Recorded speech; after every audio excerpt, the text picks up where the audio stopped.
Good day everyone! Welcome to our amazing lutuan.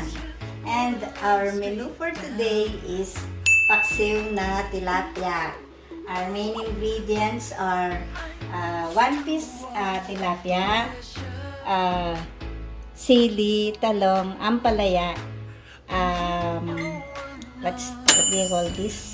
Luya and suka. Gagamitin po natin is yung 10 gold 10 deep dish skillet, deep dish with utility rack. Tatanggalin po natin yung utility rack. So, ang ilalagay muna natin yung luya, and then yung sili, yung ampalaya, and then yung talong, and then yung 1 piece big tilapia. Wow! May asin na po yan.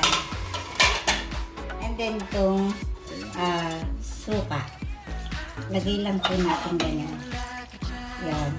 And then, sisindihin po natin low fire muna po tayo. And then, takpan na po natin. Wait po natin siyang maluto until 15 minutes. After 15 minutes, bubuksan na po natin siya if okay na. Balikan na po natin yung ating paksiw na tilapia. After 10 minutes, na po siya. Kumukulo na po. Kanina pa. And then, tikman po natin kung ano yung result. Patay na po siya.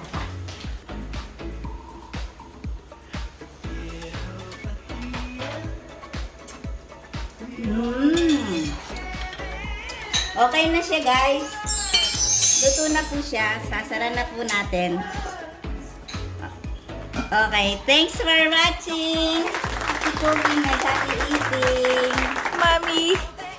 Hello! Ito na po yung finished product ng ating paksiw na tilapia using our 10-inch deep dish skillet.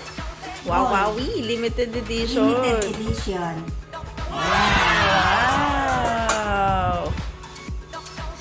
Sarap naman. This is good. Mataba yung tilapia. Tipo 15 minutes lang po. About 10 minutes.